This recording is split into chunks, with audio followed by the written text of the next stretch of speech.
expressed in the following program are those of the program's participants and do not necessarily reflect those of station staff, management, and advertisers. It's time for the most interactive radio program in Las Vegas today. It's time for Pushing the Limits with Brian Shapiro. Brian will talk sports, politics, entertainment, and anything that matters to you. Feel free to call Brian at 702-221-7283. You want answers? I want the truth! Now, Pushing the Limits, here's Brian Shapiro. All right, what's up, everybody? A happy Thursday. Good to be back after taking a day off yesterday. And boy, do we have a lot to get to and a lot to talk about. Thanks for joining us. Maybe the FM AM dial, the Occupy Democrats Network, the Washington Press Network, the ever so growing radio show. And we appreciate all of you being a part of what we do here. Also, of course, YouTube, TikTok, Twitch, X, you name it, we're on it. And I want to get right into it. Coming up in hour number 2, by the way.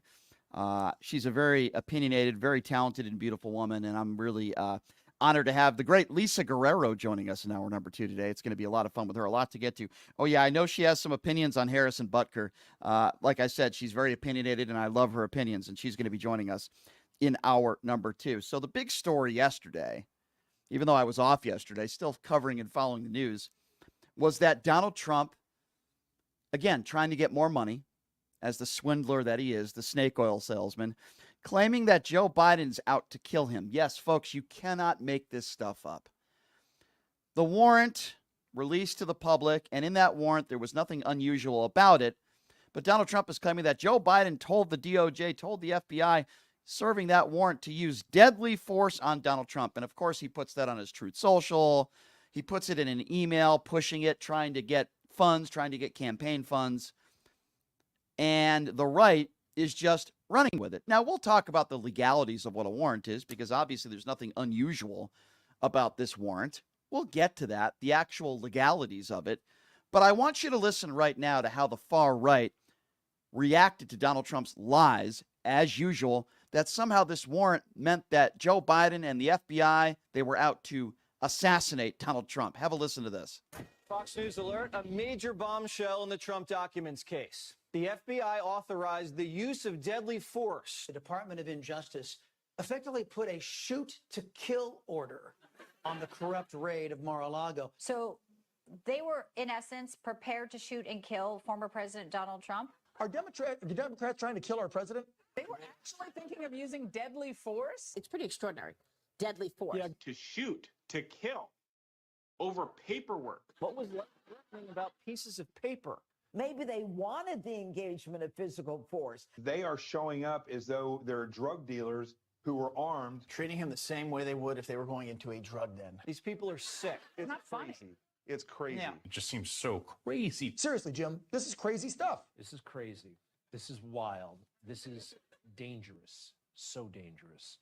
So say a prayer, all right? Yeah, say a prayer. These people are dangerous. Those that you just heard from, they're the ones that are crazy. By the way, they didn't authorize the use of deadly force. What is said in the warrant is if deadly force is used on them, then they could use deadly force back, which is, by the way, standard with any single warrant that is issued. People go in there with guns because you don't know what you're going to deal with. It's like telling a police officer to go on duty without a gun. It's absolutely ridiculous. And these people are so stupid. They're so far crazy MAGA lunatics that some of the people that are brainwashed in this country actually believe that stuff. Now, a guy that I have a lot of respect for, who happens to be an attorney that knows a thing or two about warrants, is a guy by the name of Ron Filipowski. He's a great follow on social media. Here's his opinions on the way the right and Donald Trump is handling the warrants that went public so people could see what's in them. Yeah, this is completely absurd. I mean, this is a new group of documents was released by the courts, as part of the documents case that included the search warrant. It was a standard search warrant with standard language, which basically says if when agents are executing the search warrant, if somebody at the scene or inside the property uses deadly force against them, they are allowed to defend themselves with deadly force. Boilerplate language. It's in just about every single search warrant. Nothing unusual. Nothing unusual at all. But Donald Trump goes on Truth Social and he's asking for your money, sending people emails. And he says that Joe Biden was out to kill him and the FBI was out to kill him. No, when the authorities execute search warrants, they have the right to defend themselves from deadly force. There's nothing in that search warrant that says we want to kill Donald Trump. Oh, yeah, one other small, minute detail. They intentionally went into Mar-a-Lago knowing that Donald Trump wasn't there. Just another really small, minute detail there. Filipowski goes on here and kind of like what I'm alluding to, why these people on the far right, in Donald Trump's words, are so dangerous. So, peddling this stuff is incredibly dangerous. They're saying that there was a conspiracy between Joe Biden, the FBI, and the Department of Justice to assassinate the Republican nominee for president. That's how crazy these people have gotten. And they're serious about peddling this. Now, I will say it was just a small handful of people. It was just the real wingnut people online, but that included Donald Trump. Yes, it included Donald Trump, the former president of the United States, the front runner within the Republican Party, facing off against Joe Biden, the face of the Republican Party today, lying once again, inciting violence once again, saying things that are not true, that they were trying to execute him at the hands of Joe Biden and his orders. It is a complete farce. It is a complete lie. And if you don't want to take my word for it, talk to anybody that executes search warrants. Talk to anybody that is either in law enforcement or somebody who used to be in law enforcement that is not a MAGA buffoon, and they will tell you 99% of the time, if not 100% of the time, when people are executing search warrants, somebody is armed. And if anybody attempts to use deadly force towards them, they are legally allowed to use deadly force back. There is literally nothing in this search warrant that is abnormal. Listen to the way Jesse Waters describes this search warrant and Melania Trump. Folks, you cannot make this stuff up. In this audio, but listen, I think Jesse Waters is a complete buffoon. He's a clown. He's making the case that because Melania Trump is beautiful and she's a former model, he can't understand why they searched the bedroom. Have a listen to this. Ransacking Melania Trump's bedroom along with Barron Trump's bedroom. The FBI also took extensive photographs of Melania and Barron's rooms for no apparent reason. Think about this for a second. Joe Biden sent men with guns to his political opponent's house and turned their bedrooms upside down. That's never happened in the history of the United States. And we've had some crazy presidents. This was the former first lady and a professional model. These people are sick. I'm just curious to the stupid chipmunk that's on Fox News, Jesse Waters, the talentless clown. What does Melania Trump having to be a former supermodel have anything to do with this search warrant? The reason why they went in there, and to anybody with a brain would understand this, is because Donald Trump defied a subpoena for a year. So I'm trying to understand, and I'm going by Jesse Waters' logic here, which is comical but embarrassing.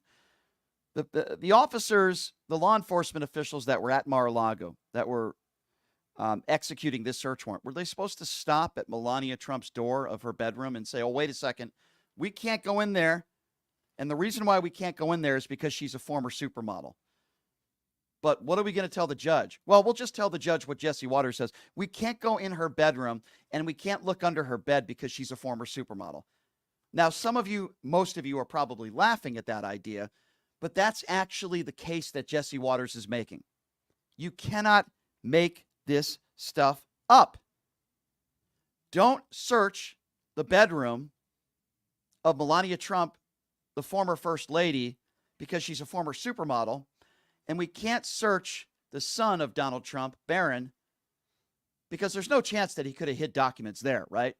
I mean, these people are so crazy. Jesse Waters is such an idiot. And these people on the far right who don't even understand what a search warrant entails. Yes, in many cases, in most cases, and maybe all cases, there are going to be people that are going to be armed. It doesn't matter whether your wife was a supermodel or not.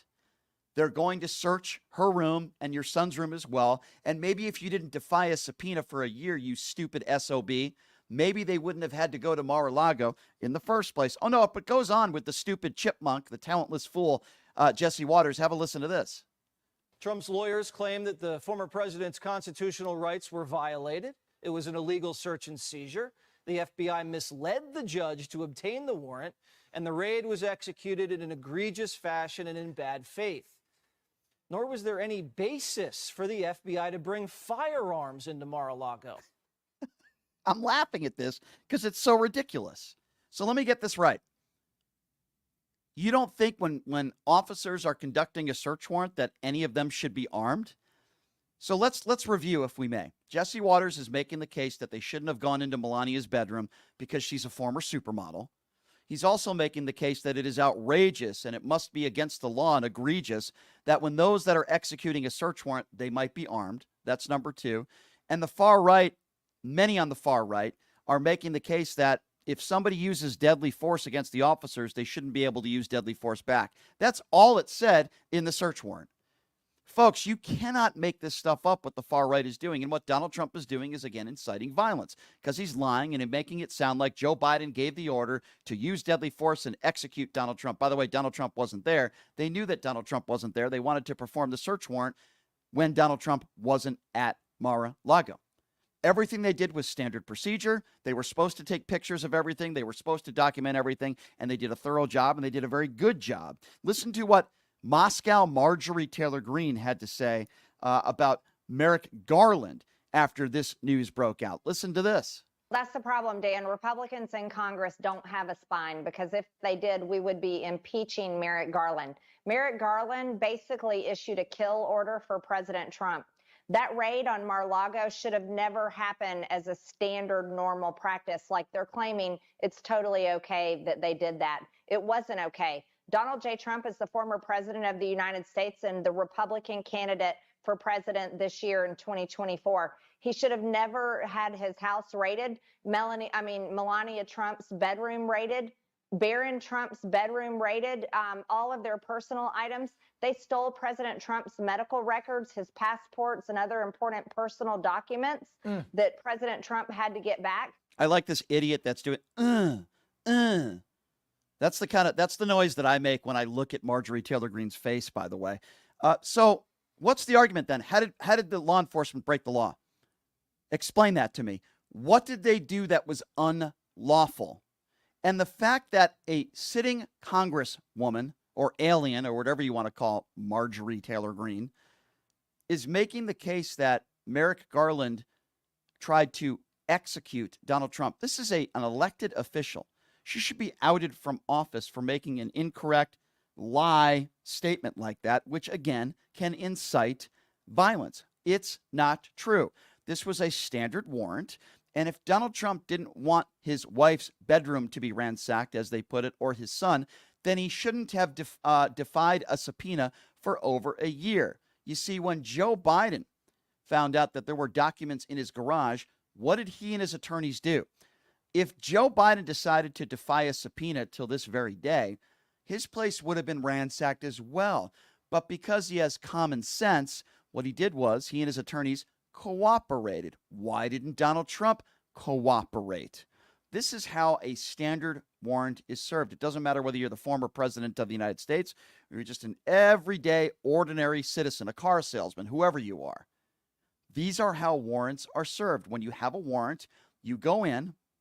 Some of those people are going to be armed because you never know what you are going to find, who you are going to run in contact with, and they have a right to defend themselves. That's number one. Number two, you don't stop at somebody's door in a house where you have a warrant and say, geez, we probably shouldn't go in there because this is the man's wife and she used to be a supermodel. So we probably shouldn't go into her bedroom because, she used to be a supermodel. That's probably the dumbest thing I've ever heard, but that's what they're airing on Fox News with Jesse Waters last night.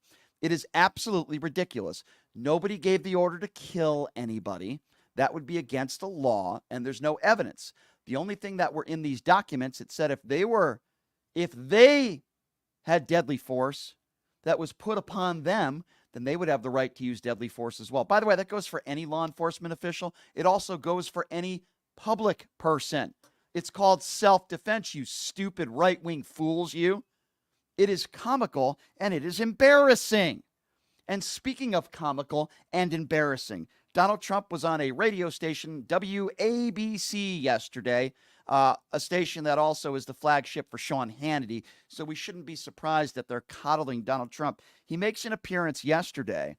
And remember when he said over and over again weeks ago, he promised the American people, I know this might be a shocker that Donald Trump is a liar. Do you remember when he promised the American people that he was going to testify in this hush money case? I will testify. I have nothing to hide. And we all knew that he wasn't going to testify because he's guilty. And it would have made the defense job much more difficult because he would have probably perjured himself. And he would have lied on the stand. There's no question about that. And he didn't testify. So this WABC radio host asked him what I think is a very fair question, why you didn't testify. Mr. President, in the New York City trial, your defense rested its case without you taking the stand. You said you would absolutely testify. Why did you decide ultimately not to take the stand? Was that a hard decision for you? Yeah, because he made rulings that makes it very difficult to testify. Anything I did in the past, they can bring everything up. Okay, so I just want to stop it right there. That is a lie. Nothing that the judge did is reasoning behind not testifying. Nothing about a gag order outside the courtroom, and this has been proven already and been debunked, is reasoning for why Donald Trump decided not to testify. He would get up there, ask questions, and answer them appropriately in any way he wants to answer them. But he's using the judge as an excuse as to why he didn't testify. That is a lie. The gag order has nothing to do with the fact of whether you can testify or not. And Donald Trump is a liar. And then he goes into this rambling, bumbling fool that he is, goes into this, again, diatribe that I can't even understand. Anything I did in the past, they can bring everything up. And you know what? I've had a great past. But anything. But the other thing is, and the main reason, and I don't even mind that. In fact, I like talking about it because we had rigged cases. New York is out of control, and they can solve it with a good appellate. We won in the Engoron case. He doesn't know anything about what he's doing, and he's totally corrupt. That's a different case. We had that overturned. We had decisions overturned 5 times. I think it's a record. I mean, the guy's all over the place. Why didn't you testify, Mr. President? Oh, because, the judge put this gag order on me. I mean, it really is laughable. The guy is not capable of answering a question honestly. No, I'll tell you why he didn't testify. I do believe his attorneys told him not to testify. Why? Because it would make their case much harder. He would perjure himself. He would lie on the stand. He would contradict himself. And you thought Michael Cohen's testimony maybe didn't go great. Oh, yeah, Donald Trump's would have been 10 times worse than anything that Michael Cohen said on the witness stand. That's why his attorneys told him not to testify. That's why. It has nothing to do with a gag order. It has nothing to do with the judge. Donald Trump didn't testify because he's guilty and he would perjure himself, and almost every word out of this orange turd's mouth is a lie.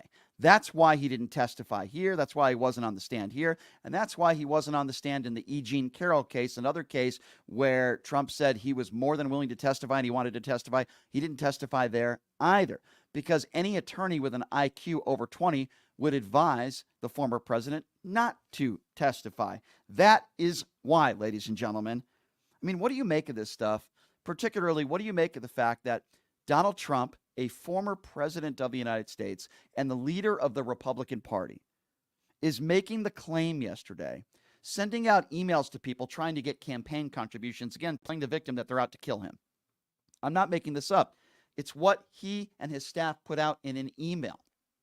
They are claiming, as I said earlier, that Joe Biden and Merrick Garland put out a hit, like this was a scene from The Sopranos, a hit to kill the former president of the United States. Anybody with a brain knows this isn't true, except for maybe a few people like the Marjorie Taylor Greens of the world. But these people on these right-wing entities, the morons like Mark Levin and Sean Hannity and Laura Ingraham, these are despicable people. Newsmax and OAN and the Jesse Waters of the world, they are an embarrassment to the country, and they have absolutely no shame. And I would say in some cases they are a danger to the country, because there are a lot of unintelligent MAGA supporters out there that believe what they hear. They are brainwashed. Trust me, they are brainwashed. There are people in this country waking up to that actually believe Donald Trump. They believe him when he says that the DOJ and Joe Biden put out a hit on him and they were trying to kill him and use deadly force. there is a percentage, maybe a small percentage, but there are a percentage of really dumb people in this country that believe every single word that Donald Trump says. Donald Trump is lying once again, inciting violence, and willing to say and do anything to play the victim so that he can make money from his donors. It is unreal. And sadly, there are people in this country today that are donating to Donald Trump's campaign because they believe him when he says that there was a hit on him. And he's doing it for you. He's risking his life for you because Joe Biden is out to kill him. It is an embarrassment. It's also an embarrassment the way the far right has handled this story. And as I tell you once, I tell you twice, 1,000 times, this was a standard warrant. And in any warrant, you're going to have armed people entering a residence or entering a property. They are more within their right to do so. And I would also say it is irresponsible if they are not armed. And yes, if somebody uses deadly force on them and they feel like their lives are in jeopardy, they have a right to use deadly force back. They also intentionally went into Mar-a-Lago knowing that Donald Trump wasn't there. That was an intentional thing. That was not an accident. This is absurd. This is a lie. It's dangerous, and it is par for the course because we get these types of lies from the far right and Donald Trump literally every single day. What are your thoughts on this? I'm going to open up the phone lines on the other side. 702-221-7283. And again, that number to call if you would like to be a part of the conversation. That number is 702-221-7283, 702-221-SAVE. We'll take some phone calls on the other side. You are listening to Pushing the Limits right here on KSHP. Hey, everybody. Are you struggling to find a pizza place that reminds you of Brooklyn? That true blue New York style pie? Well, worry no more. Stallone's Italian Eatery Pizza is a knockout. We're located at 467 East Silverado Ranch Boulevard, just off of Premium Road, half a mile east of South Point Casino, just minutes from the Las Vegas Strip. Come by and grab a slice of pie. Plus, check out our Brooklyn-inspired Italian cuisine. Our sandwiches are super. Hero, that is. Because why be a sub when you can be a hero? Stallone's Italian Eatery is here to serve you phenomenal food, Vegas. Forget about it. My name is Hunter Kane, and I'm talking with you for a call to action for our veterans in Clark County. Who is Hunter Kane? Well, I'm a decorated combat veteran community leader, and candidate for Clark County Commission.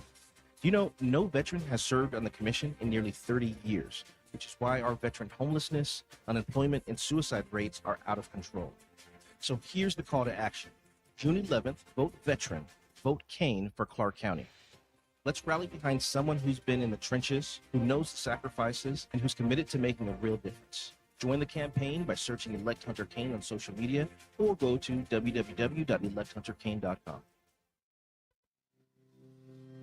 Did you know that 99% of air conditioning issues start with airflow issues? Well, guess what? Pioneer Air has your back. They've been operating for 20 years in the industry within the Las Vegas area, large enough to handle all your air conditioning and heating needs, but small enough to know your first name.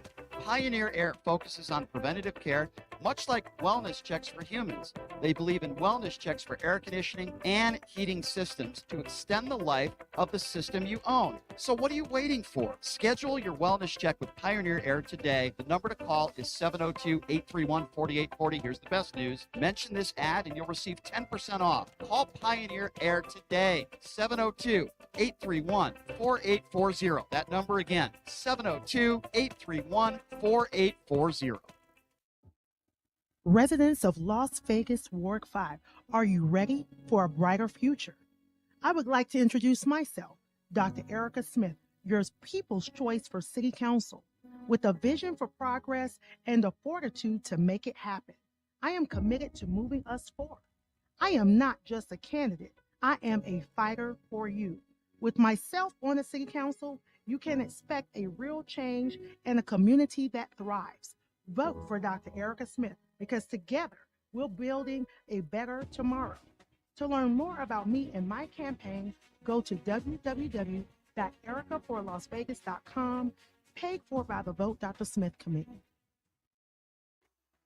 Who would have thought there'd be so many kids playing ice hockey in the desert? Jake Helps Hockey Foundation and the Las Vegas Ice Warriors, founded by Gina Yusufzai 8 years ago, made it possible for families who can't afford the equipment and fees. Donate today at www.hockeyforkids.org and help us continue making a difference.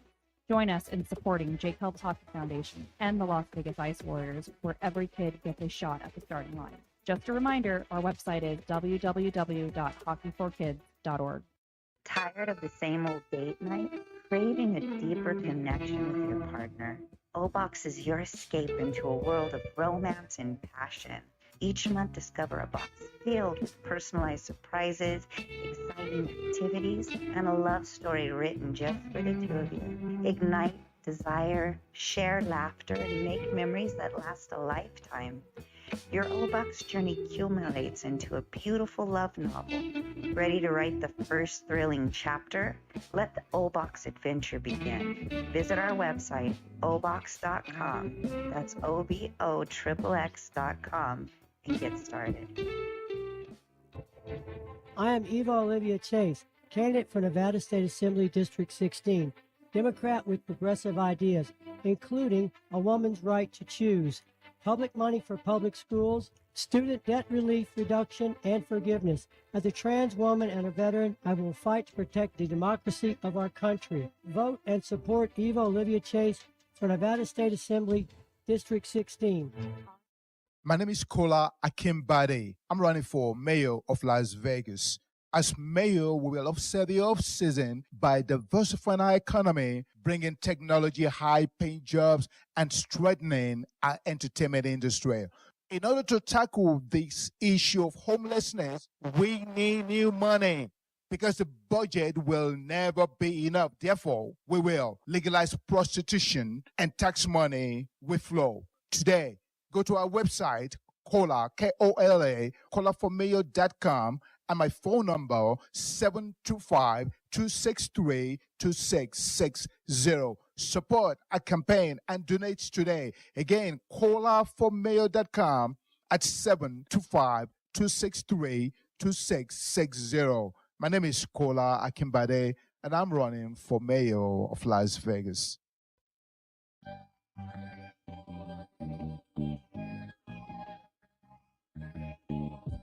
All right, welcome back. It is Pushing the Limits on a Thursday. We'll be taking some phone calls here in just a couple minutes.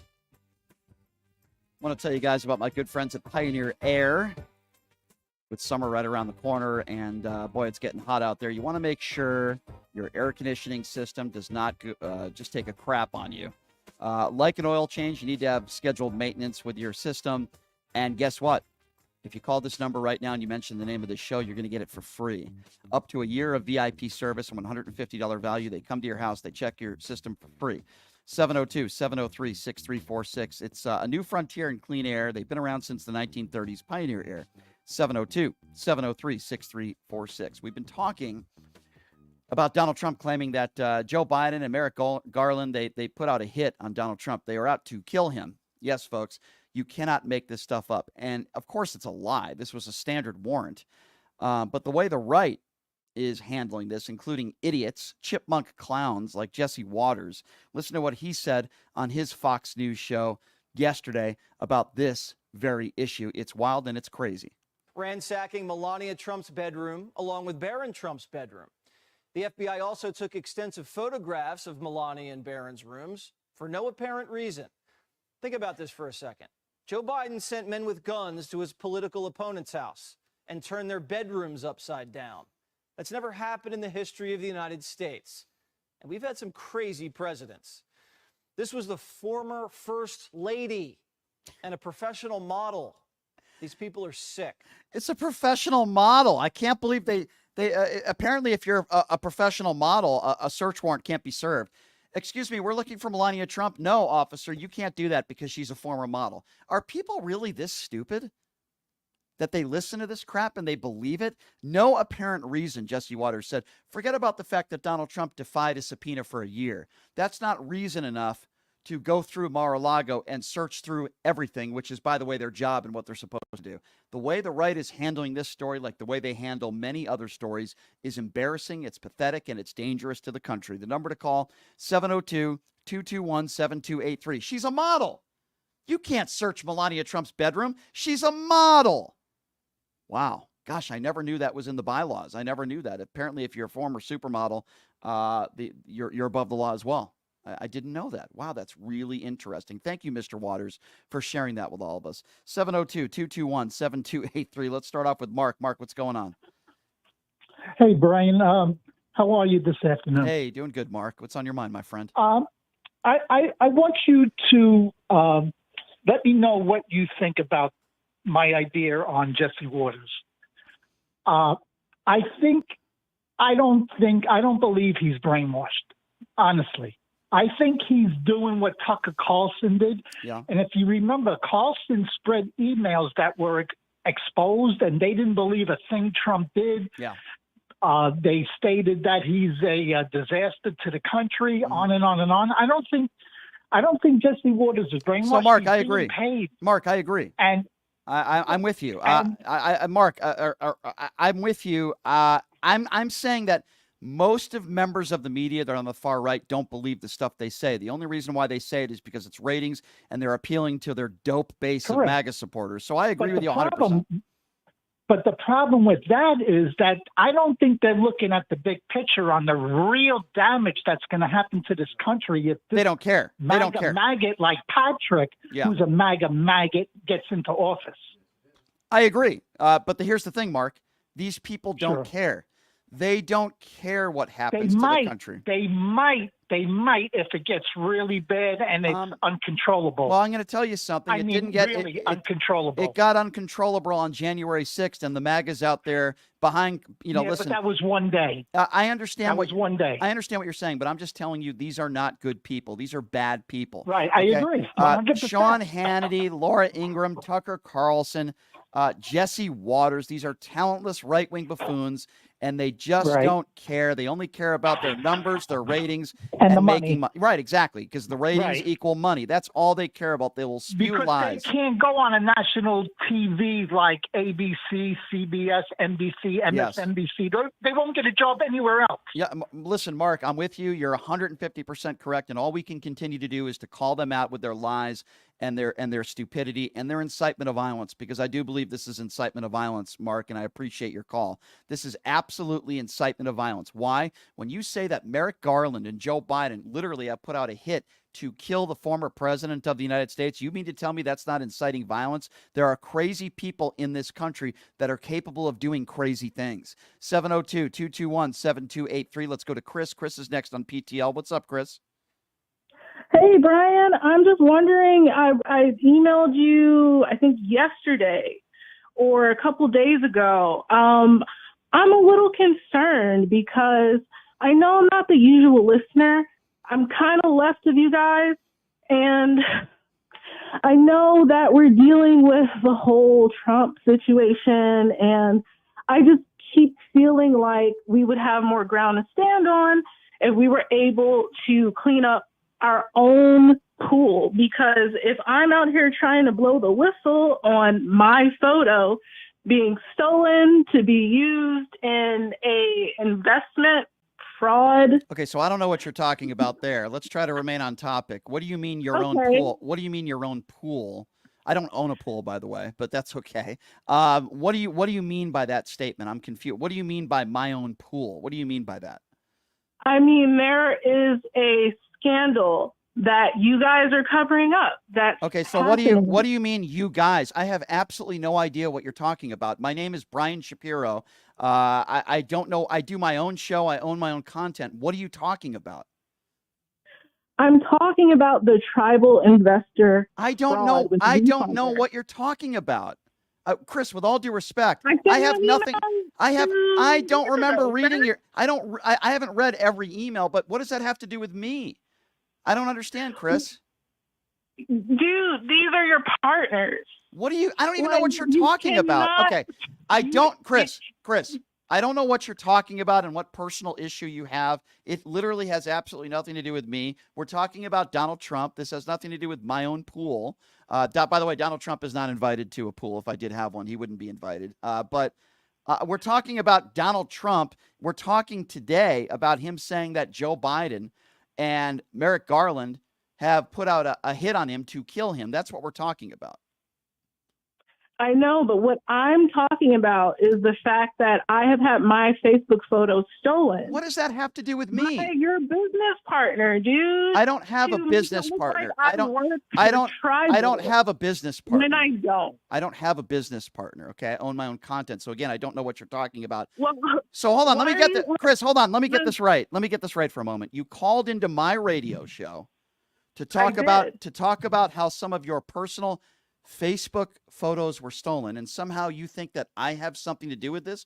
I mean, are you going to be voting for Robert F. Kennedy Jr.? I guess that's my question, because you sound like a conspiracy theorist, with all due respect.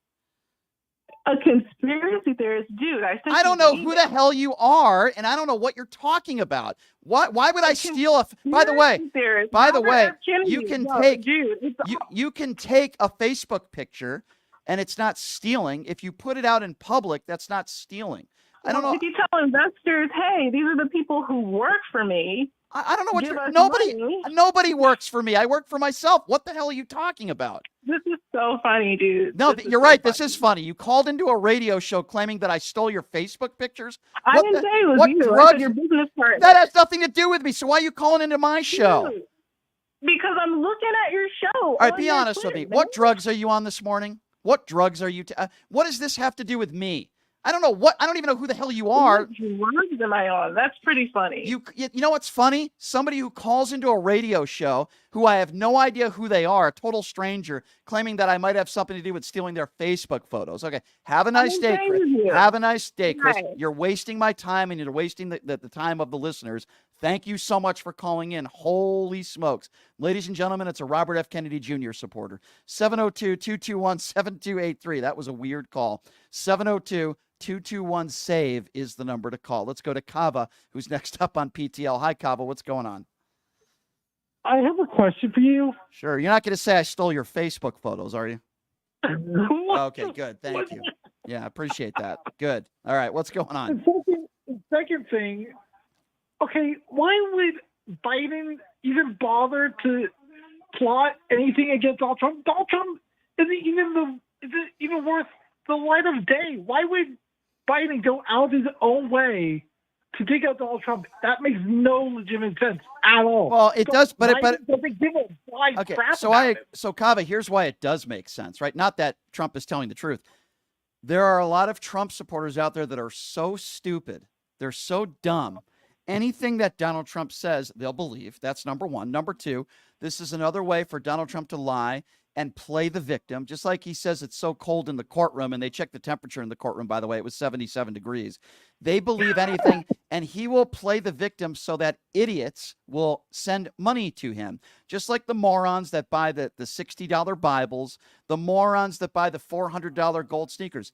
They are morons. So the only reason why Donald Trump is doing this, because he knows there are suckers, just like he called our brave men and women in uniform suckers and losers, which, by the way, they're not. They're heroes.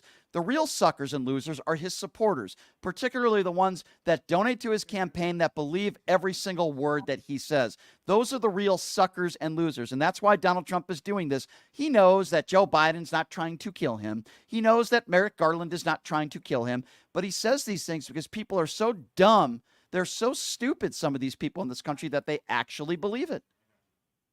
I find it weird, because why would Joe Biden go out of his own time and day to plot something like that? Like, Biden has better things to do with his life than waste it on old geezer. Kava, I'm with you, Kava, but when you have the entities like Fox News and OAN and Newsmax, and I played some of the audio that are, again, you can't make this stuff up. They're making the case, Kava, that because Melania Trump is a supermodel, you shouldn't have gone into her bedroom. They're making the case that law enforcement, by the way, that are executing a search warrant, which, by the way, in some cases can be very dangerous for law enforcement, that not only should they not have weapons on them, but if somebody uses deadly force on them, they shouldn't be able to use deadly force back. This is dangerous, but it's pure stupidity. But Donald Trump knows that if he says these types of lies, there's going to be a large portion of the MAGA base that is going to believe it. And don't even get me started with Nikki Haley, who is a disgrace. She is a disgrace. I told you for months now that she was eventually going to endorse Donald Trump, even though Donald Trump went after her husband for serving overseas, called her bird brain at almost every place that he went. She's still voting and supporting and endorsing Donald Trump because Nikki Haley has no backbone, and she is an embarrassment, and she is a disgrace. Your thoughts on that as well. 702-221-7283, 702-221-SAVE. Let's go to Julian, who's next on PTL. What's up, Julian? Hey, Brian. How you doing? Hey, good, my friend. What's on your mind? Real quick, running another pop-up on Saturday. If you want, you can have a free seat. I'll send you a DM on TikTok. Thank you. I appreciate that. Yeah. Anyway, I honestly don't understand why the Republicans are so upset about the idea of the FBI going through Melania's room. I mean, for an extended period of time, she was an illegal immigrant. Like, she overstayed her visas, and I felt like, to protect the border, that they'd be all about that. Yeah, well, Donald Trump's new policy, he would deport people like the Melania Trumps who come over here. So, yeah, that's true. Yeah. When he met her, she was illegal. Yep.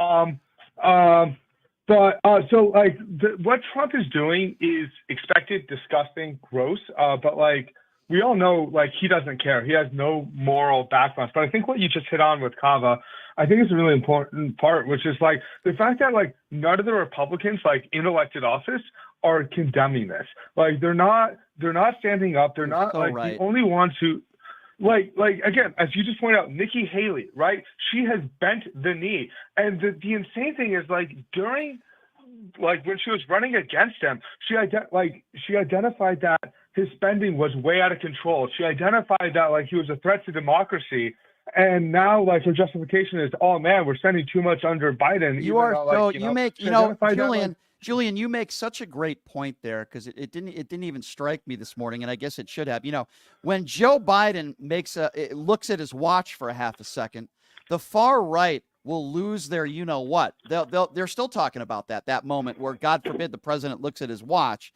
But yet, when the former president and the leader of the Republican Party today claims that Merrick Garland and Joe Biden put out a hit like they were members of the mafia to kill him, the right, they're not even talking about it. There are a few that are. There are a few good Republicans like the Joe Walshes of the world, the Duncans of the world, the Kinsingers. There are some, right? But not many. The Romneys. Where are all the Republicans calling this out for incitement of violence and lies? They never will. It doesn't matter what Donald Trump says. They'll still support him. Brian, I know where they are. In the bunker. They all got thrown out or are retiring because they can't deal with the insanity. Yeah. Like Kinzinger, thrown out. Liz Cheney, thrown out. Yeah. Romney, retiring. And there is a large plethora of incumbent Republicans who are retiring because they may keep their mouths closed. They may not. And we can condemn them for not speaking up, but like they have clearly said that they're clearly done with like the madhouse and insanity. I mean, so even though they are cowards, like they are. The guy is literally trying to campaign off of this, claiming that Joe Biden is trying to kill him. Are we living in real times now? The leader of the Republican Party is claiming that the current president put out a hit to kill him. Like, I can't even emphasize how crazy this man is, but he's doing it for one reason. He's also calculated. He's trying to get campaign contributions. He wants your money. And the same people that are buying the $60 Bibles and the $400 gold sneakers are the exact same people who are going to be donating their money. Could be $20 or $2,000 or $20,000.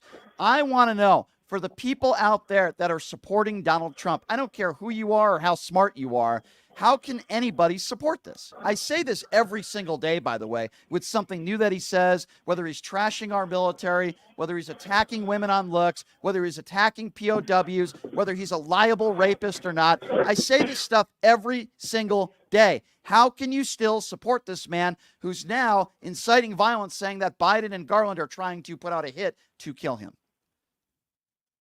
It's because you have to create false equivalencies to justify his disgusting actions. Yeah, I guess you're right. That and the fact that I guess he wants your money, but he ain't getting yours and he ain't getting mine. That's for sure, Julian. And I do appreciate your phone call, my man. Thank you very much. Good to hear from you. Take it easy. Thank you. You too. 702-221-7283 is the number to call. All right, here's what we're going to do when we come back. Here's what I'd like to do anyway. So Caitlin Collins did an interview yesterday didn't go very well for Ted Cruz, Cancun Cruz. And I think Caitlin Collins does a really good job. I think she's a very good journalist. And the discussion goes to, wait a second, isn't this the guy who called your wife ugly? She didn't say that, but in a way she did. Why are you still supporting this guy? And now new information came out that, he's the one who put out the stuff about claiming that members of your family killed John F. Kennedy. And like I said, the interview did not go very well for Ted Cruz. We're going to play that audio for you when we come back. We got Lisa Guerrero. I'm excited to have her coming on in hour number 2 as well. And the number to call if you want to be a part of the show is 702-221-7283. And again, that number, 702-221-7283. We'll be right back after this. You're listening to Pushing the Limits right here on KSHP. Who would have thought there'd be so many kids playing ice hockey in the desert? Jake Helb's Hockey Foundation and the Las Vegas Ice Warriors, founded by Gina Yusufzai 8 years ago, made it possible for families who can't afford the equipment and food. Donate today at www.hockeyforkids.org and help us continue making a difference. Join us in supporting Jake Helb's Hockey Foundation and the Las Vegas Ice Warriors, where every kid gets a shot at the starting line. Just a reminder, our website is www.hockeyforkids.org. My name is Kola Akimbade. I'm running for mayor of Las Vegas. As mayor, we will offset the off-season by diversifying our economy, bringing technology, high-paying jobs, and strengthening our entertainment industry. In order to tackle this issue of homelessness, we need new money because the budget will never be enough. Therefore, we will legalize prostitution and tax money will flow. Today, go to our website, Kola, K-O-L-A, kolaformayor.com, and my phone number, 725-263-2660. Support our campaign and donate today. Again, kolaformayor.com at 725-263-2660. My name is Kola Akimbade, and I'm running for mayor of Las Vegas. Voters want safe gun reform, ban military assault weapons, including AR-15s, have universal background checks, and red flag laws. I am Eva Chase, a candidate for Nevada State Assembly District 16, U.S. Air Force veteran, college graduate, progressive independent candidate, fully transitioned transgender woman, former lieutenant governor candidate for Nevada in 2022, where I received 7,212 votes in the Democratic primary. Follow me on Facebook, X, Instagram, TikTok. Donate to my campaign bot fund account and stay progressive. Residents of Las Vegas, Ward 5, are you ready for a brighter future? I would like to introduce myself, Dr. Erica Smith, your people's choice for City Council, with a vision for progress and the fortitude to make it happen. I am committed to moving us forward. I am not just a candidate. I am a fighter for you. With myself on the City Council, you can expect a real change and a community that thrives. Vote for Dr. Erica Smith, because together we're building a better tomorrow. To learn more about me and my campaign, go to www.ericaforlasvegas.com, paid for by the Vote Dr. Smith Committee. Tired of the same old date night? Craving a deeper connection with your partner? O-Box is your escape into a world of romance and passion. Each month, discover a box filled with personalized surprises, exciting activities, and a love story written just for the two of you. Ignite desire, share laughter, and make memories that last a lifetime. Your O-Box journey culminates into a beautiful love novel. Ready to write the first thrilling chapter? Let the O-Box adventure begin. Visit our website, obox.com. That's OBOXXX.com and get started. My name is Hunter Kane, and I'm talking with you for a call to action for our veterans in Clark County. Who is Hunter Kane? Well, I'm a decorated combat veteran, veteran community leader, and candidate for Clark County Commission. Do you know no veteran has served on the commission in nearly 30 years, which is why our veteran homelessness, unemployment, and suicide rates are out of control. So here's the call to action. June 11th, vote veteran, vote Kane for Clark County. Let's rally behind someone who's been in the trenches, who knows the sacrifices, and who's committed to making a real difference. Join the campaign by searching Elect Hunter Kane on social media or go to www.electhunterkane.com. Did you know that 99% of air conditioning issues start with airflow issues? Well, guess what? Pioneer Air has your back. They've been operating for 20 years in the industry within the Las Vegas area, large enough to handle all your air conditioning and heating needs, but small enough to know your first name. Pioneer Air focuses on preventative care, much like wellness checks for humans. They believe in wellness checks for air conditioning and heating systems to extend the life of the system you own. So what are you waiting for? Schedule your wellness check with Pioneer Air today. The number to call is 702-831-4840. Here's the best news. Mention this ad and you'll receive 10% off. Call Pioneer Air today. 702-831-4840. That number again, 702-831-4840.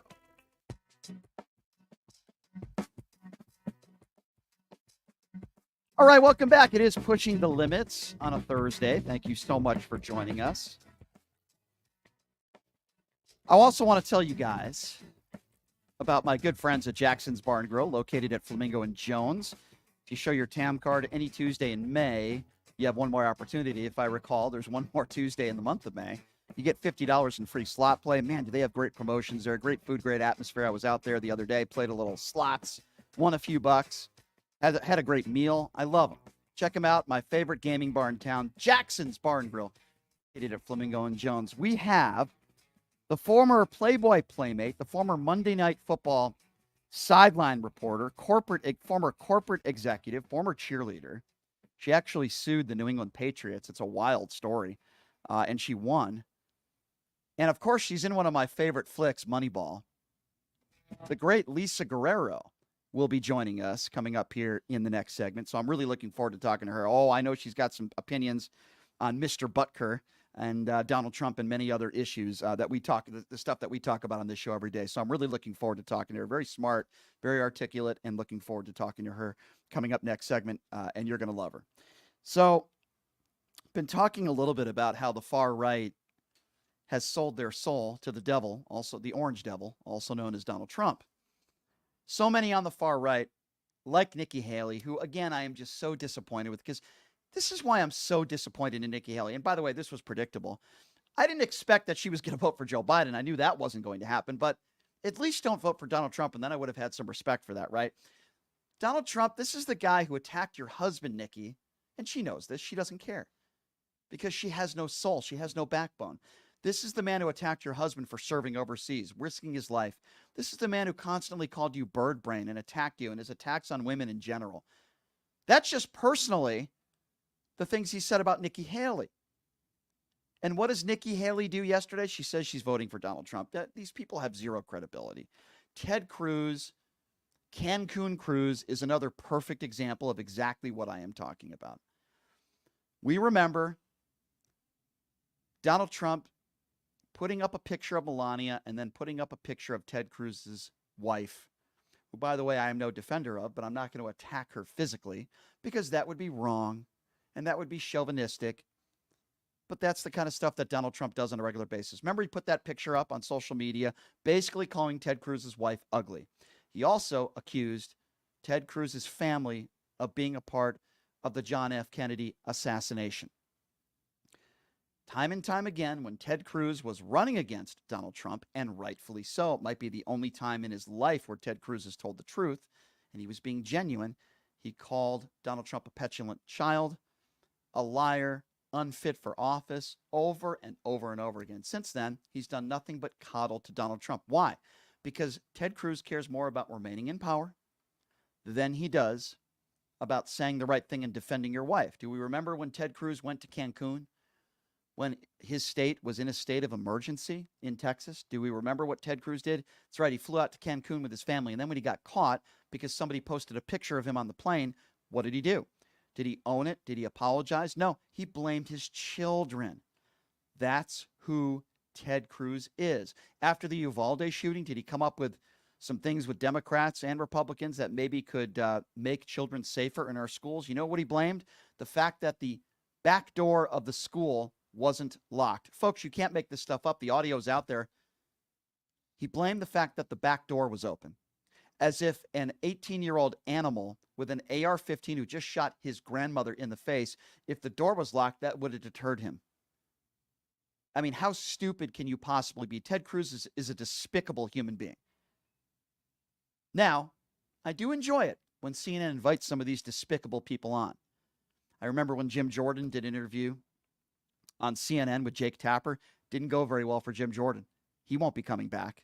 Ted Cruz decided to do an interview, not a puffer interview, an interview with Caitlin Collins, who I think is a very, very talented journalist. She does a really good job under, at times, very difficult circumstances. So Ted Cruz shows up, and this was the point of the interview where Caitlin's basically saying, well, wait a second, how can you support this guy? New revelations just came out in the hush money case that Donald Trump was behind the conspiracy theories where Donald Trump talked about your family possibly being a part of the assassination of John F. Kennedy. Have a listen to this exchange. But this moment, what you said there, you talked about your family. They targeted not just your dad, but also your wife. And I think a lot of people sitting at home would say, well, that's pretty cynical. I mean, this is someone who attacked your own members of your family. And what we learned from this testimony is that not only did Donald Trump know about it, he coordinated it. Look, I understand, but I knew then it was lies. It was lies then. It's but you didn't lies know now. Donald Trump himself was Of course I did. I coordinating said it. he did. It was obvious. It was obvious. So what has Ted Cruz been doing since? Supporting Donald Trump. I want you guys to think about this for a moment. And if you can, forget about the fact that you might be a Republican or a Democrat, that you might be a Donald Trump supporter or you're not. Forget about that for a moment. Imagine if you were running for office and your opponent with a huge platform went after your spouse. Went after your spouse's looks, in this case, your wife, who you've been married to.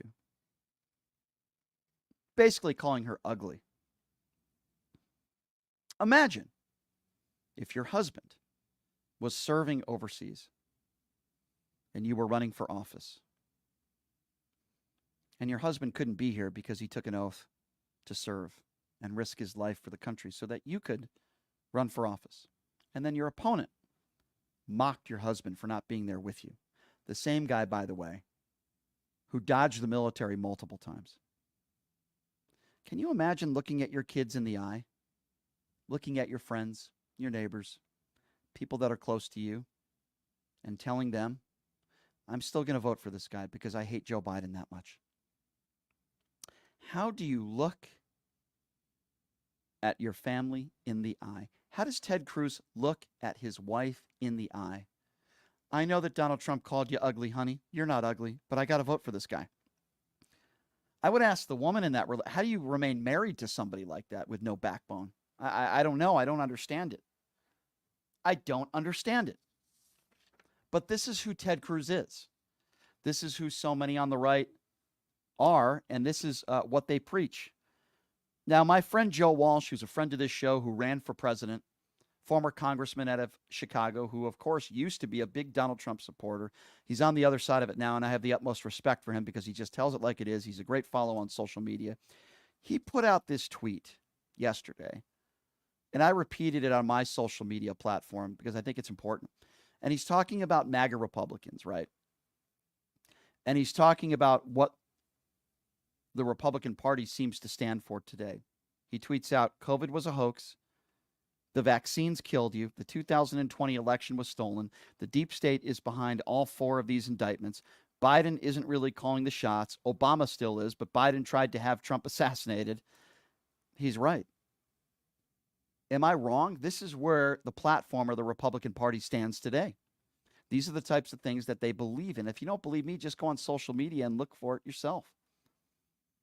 What type of country are we living in today where a Supreme Court justice could have a flag upside down and then blame his wife for it?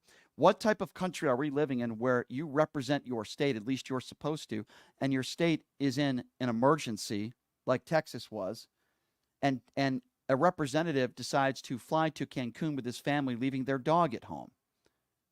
What type of country are we living in where the frontrunner and the leader of the Republican Party is claiming that the current president of the United States and Merrick Garland put out a hit to kill you? And yet, there are still such a large percentage of people in this country that still support him. Now, I will say this. On my day off yesterday, I was having a conversation with a couple what I would consider decent, intelligent people about their support for Donald Trump. And in this case, Bill Maher is right. And even though I might disagree with him, it is possible to have intellectual conversations and civil discourse with people that you disagree with, particularly when it comes to Donald Trump. But these two people that I do have respect for, and we were having conversations with, even though I disagree with them, they admit it. They hate Donald Trump. They don't like him. They hate what he does. They hate what he stands for. They don't like Joe Biden's policies. And again, like I said, I disagree with them. But they don't support this type of behavior. Now, the argument that I have, or the debate that I have, is the incitement of violence. How do you support this man with what he's done, the things that he said? And they agree. They agree. So how do you get those people to vote for Joe Biden? Very difficult task if you're a lifelong Republican. But I believe there are ways of doing it. And I think Joe Biden needs to campaign harder. I believe the vice president needs to be out there more. Because what is the right actually talking about? Are they talking about the fact that the NASDAQ had all record highs yesterday? No, they're not talking about that. Are they talking about how inflation has continued to go down? Gas prices have continued to plummet. That to the countries that we compare ourselves to, that the economy is doing much better? Do they, you got to bring that home if you're Joe Biden. And you have to bring that home in this debate in late June. That debate is going to be very important. If you ask me, that debate in June might really have big ramifications on what takes place in November. It's a really, really important debate. More important for Joe Biden, I would argue, than it is for Donald Trump.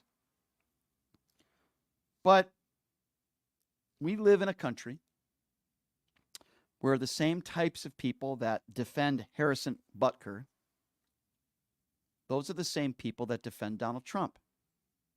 He never committed a sexual assault. E. Jean Carroll is a liar. Dr. Fauci is a murderer. They intentionally created COVID. Joe Walsh put down the list. It's interesting, right? Because they say Biden isn't really calling the shots, but somehow he tried to have Trump assassinated, right? Some of these MAGAs still think that Donald Trump is president. There are certain types of people in society that you cannot have civil discourse with. And I'll tell this story on the air because I'm not afraid to talk about my personal life. And I'm not afraid to call out people in my personal life. I went over to somebody's house the other day. Somebody that I guess you can call a friend. And this was the show where we were talking about Harrison Butker. It was several days ago. And we're talking about Harrison Butker. And I'm talking about how he called those who celebrate Gay Pride Month. He called them deadly sinners, death sinners. And the actual words that he used was deadly sin, deadly sin. Now, deadly sin, death sinner are two of the exact same things. Even if you talk to people that are religious people on the far right, they would say deadly sin, deadly sinner, death sinner are two of the exact same things. And I said death sinner on the air, and I'll continue to say it because that's what he said. And I go to this person's house. And he said, I lied over and over again. He didn't say death sinner. He didn't say death sinner. And then I looked up the actual quote. He said, deadly sinner, which 2 and 2 are the exact same thing. It'd be like if I called you a white person and then I said the term Caucasian on the air. It's the exact same thing. And listen, after about 5-10 minutes of being berated, because that's what I was being berated, I was laughing it off because the person who was doing this, very mentally unhinged, someone who's not well, someone who's a raging alcoholic, sadly. And I'm not saying this, to joke about it because it's a serious thing. People that know this person that was berating me said, this person's going to drink themselves to death and die. They're addicted to painkillers. They're addicted to alcohol. It's a sad situation. So that's why for the first 20 minutes, I just kind of laughed it off. If this was anybody else, I would have gotten pissed off right away. But after 20 minutes of being berated for no reason, keep in mind, this is the same person who defends Harrison Butker. You have to be bigoted in nature, in my personal opinion, at this stage of the game to defend Harrison Butker. So this person is calling me names, berating me, saying I don't have integrity, I lied on the air, so on and so forth. And obviously they're wrong. After a while, I just got up and I said, dude, have you lost your mind? Here's what he said. There is no difference. And it got to a point where it got extremely heated and almost got physical. And I'm glad that it didn't, because that's the last thing that I need. So I took the high road and I left the house because it was getting to that point. And the point I'm trying to make is there are a group of people in this country that are very stupid that you cannot have conversations with. You can't change their mind on anything. You can't fact check them because you're lying. And sadly, this is a big portion, in my personal opinion, of the Donald Trump base. Most, not all. I do know some intelligent people that are voting for Donald Trump, and I disagree with them wholeheartedly. But there are a large group of Donald Trump's base that are extremely uneducated people. And it's why Donald Trump said, I love the uneducated. I could shoot somebody on Fifth Avenue and they will still support me. There are a large group of people that are very dumb that are supporting Donald Trump. Not all. And this person that I had this interaction with, or lack thereof, is a very stupid person. A person that is very uneducated. A person whose brain does not work properly. I don't know if it's the drinking or the drugs or a mixture of the two. Probably not a very intelligent person to begin with. And I realize that while there are some people that I can have good civil discourse with and good conversation with, even if we disagree. And I really do enjoy those conversations. And I don't like agreeing with people all the time. I like, at least on the radio, I like having good conversations where I disagree with people. I challenge people, and I do that on this show every day. It's why Dr. Peter McCullough is going to be back on the show next week. It's why Robert F. Kennedy Jr. is going to come back on. But there's a certain group of people that you cannot have a semi-intelligent conversation with because they are so lost and they are so gone. Now, some of those people are certainly brainwashed, and another group of those people are just not very bright. And this person that I am talking about is brainwashed and probably not very bright. I think it's a mixture of the two. Sits in his room and watches Matt Walsh every day, someone who spreads bigotry and hatred every single day. Attacks on the trans community, the LGBTQ community. And I guess if you're not a very intelligent person and you watch this stuff, you believe it. And it builds up a lot of anger inside. And when you listen to Donald Trump every day, spew his anger, blaming the Democrats for all of your problems, blaming George Soros, blaming Joe Biden, claiming that they're trying to execute him, if you're a very stupid person, somehow you believe that sort of stuff. It enters your brain and it stays there, and nobody can talk you out of it. Doesn't matter how many times you give them pure logic and facts. It doesn't matter. As long as it's spewed out of Donald Trump's mouth, they're going to believe it. These are the people that are dangerous to the country, and these are the people that I'm worried about. I truly am worried. Now, I'm not one of those people that says if Donald Trump is elected in November, then I'm going to leave the country. I'm not one of those people that says if Donald Trump is reelected, that it's the end of our democracy. But I am concerned about it, no question, and I don't want that to happen. And it amazes me that there are people out there like Robert F. Kennedy Jr. that say that Joe Biden is more of a threat to our democracy than Trump. Obviously, I vehemently disagree with that. So I don't know what's going to happen in this hush money trial. I don't. What I do know, that Donald Trump, and I speak in very logical terms, Donald Trump's a bad guy, and I don't think I'm breaking any news by sharing this with you. He's a really bad guy. Donald Trump is someone who clearly only cares about himself. He's a terrible husband, a terrible father, and a terrible role model for anybody. He gets up every day, puts on his 5 layers of makeup, and he tries to tell you how you should feel about him. He says that if you're Jewish and you don't vote for him, that you must hate your religion. The Charlie Kirks of the world say you're not a true Christian unless you support Donald Trump. They'll attack your religion, and they'll say things as scare tactics to make you believe that Joe Biden is responsible for all the problems in your life. They'll make you believe that Democrats are indoctrinating your kids. They'll make you believe that drag queens mean that the sky is falling in this country, but they won't talk about the real problems and the real issues facing this country, or if they do, they're on the wrong side of it. For example, telling a woman what to do with her own body. There are lunatics in this country, far-right lunatics, that believe that there should be no exceptions for rape or incest. But they want to make you believe, or at least attempt to make you believe, that it's the Democrats that are the bigger threat. Even though we saw what happened on January 6th, we see that there are a percentage of Republicans, I think more than half of Republicans today in 2024 still believe that Donald Trump won the 2020 election.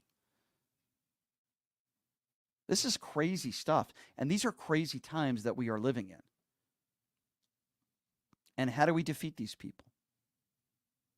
The ballot box. Now, I don't care whether they claim that the election is going to be stolen again, whatever. They can say whatever the hell they want. Get them out of office. There are people in office today, currently. They're not lawmakers. They're noisemakers. There are people in office today who are not serious people. The Lauren Boeberts, the Matt Gaetz, the Marjorie Taylor Greens, the Jim Jordans, the James Comers. These are embarrassing, despicable people. And they can't be voted back in. Listen, I understand there are some people on the far left that I am not big fans of either. I've talked about Ilhan Omar. I've talked about Rashida Tlaib, who I don't believe should be in office either. People could say what they want about Joe Biden. But the bottom line is Joe Biden is not a bad guy. He's not out to get you. He's certainly not out putting a hit on Donald Trump. He's a man that knows what it's like to suffer, to go through loss.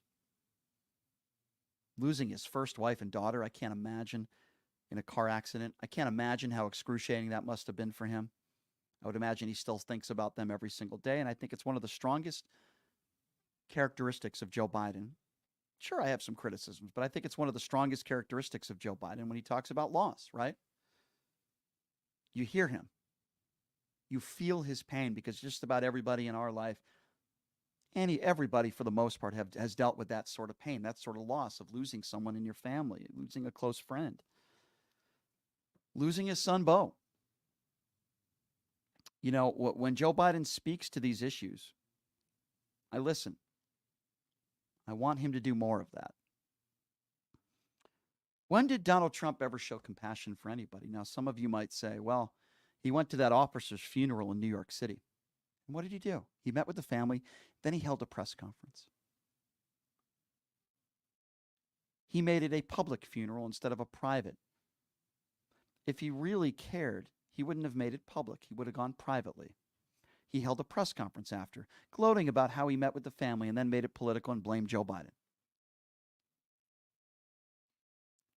This is who Donald Trump is. If you don't know who Donald Trump is by now, then you never will, and you're brainwashed. And I can't help you. You have criticisms of Joe Biden? That's fine. Let's talk about those criticisms. Do I think he's too old? Yes. Do I think he's unfit for office? No. Would I like somebody younger in office? Yes. Absolutely. Absolutely. So we all have a very important decision to make in November. And I believe it's a decision that defies who you are. You don't have to be a Democrat. You don't have to be a Republican. You don't have to be an independent. I don't care what the color of your skin is or what gender you are. We all have a very important decision to make. And I choose democracy. I choose the person that I believe is a decent, compassionate human being. I choose the person who wants to do things and put things on the books when it comes to gun control, wants to allow a woman the right to choose what to do with her body. I choose the person who gave our brave men and women in uniform the health care that they deserve, who put together a bipartisan infrastructure bill, the CHIPS and Science Act. I choose the person who cares about democracy. And if he loses, which I think a lot of us hope he doesn't, but if he loses in November, he will concede. Donald Trump, to his grave, will never admit that he lost the 2020 election. Here's what we're going to do. We're going to take a quick break, and when we come back, the former sportscaster and sideline reporter and Playboy cover model, I'm looking forward to this interview very much so. Lisa Guerrero is going to be joining us next. Take a quick break. Be back right after this. It's Pushing the Limits right here on KSHP. My name is Kola Akimbade. I'm running for mayor of Las Vegas. As mayor, we will offset the off-season by diversifying our economy, bringing technology, high-paying jobs, and strengthening our entertainment industry. In order to tackle this issue of homelessness, we need new money because the budget will never be enough. Therefore, we will legalize prostitution and tax money will flow. Today, go to our website, Kola, K-O-L-A, kolaformayor.com, and my phone number, 725-263-2660. Support our campaign and donate today. Again, kolaformayor.com at 725-263-2660. My name is Kola Akimbade, and I'm running for mayor of Las Vegas. Who would have thought there'd be so many kids playing ice hockey in the desert? Jake Helb's Hockey Foundation and the Las Vegas Ice Warriors, founded by Gina Yusufzai 8 years ago, made it possible for families who can't afford the equipment and food. Donate today at www.hockeyforkids.org and help us continue making a difference. Join us in supporting Jake Helb's Hockey Foundation and the Las Vegas Ice Warriors, where every kid gets a shot at the starting line. Just a reminder, our website is www.hockeyforkids.org. Did you know that 99% of air conditioning issues start with airflow issues? Well, guess what? Pioneer Air has your back. They've been operating for 20 years in the industry within the Las Vegas area, large enough to handle all your air conditioning and heating needs, but small enough to know your first name. Pioneer Air focuses on preventative care, much like wellness checks for humans. They believe in wellness checks for air conditioning and heating systems to extend the life of the system you own. So what are you waiting for? Schedule your wellness check with Pioneer Air today. The number to call is 702-831-4840. Here's the best news. Mention this ad and you'll receive 10% off. Call Pioneer Air today. 702-831-4840. That number again, 702-831-4840. My name is Hunter Kane, and I'm talking with you for a call to action for our veterans in Clark County. Who is Hunter Kane? Well, I'm a decorated combat veteran, veteran community leader, and candidate for Clark County Commission. You know, no veteran has served on the commission in nearly 30 years, which is why our veteran homelessness, unemployment, and suicide rates are out of control. So here's the call to action. June 11th, vote veteran, vote Kane for Clark County. Let's rally behind someone who's been in the trenches, who knows the sacrifices, and who's committed to making a real difference. Join the campaign by searching Elect Hunter Kane on social media or go to www.electhunterkane.com. I am Eva Olivia Chase, candidate for Nevada State Assembly District 16, Democrat with progressive ideas, including a woman's right to choose, public money for public schools, student debt relief reduction, and forgiveness. As a trans woman and a veteran, I will fight to protect the democracy of our country. Vote and support Eva Olivia Chase for Nevada State Assembly District 16.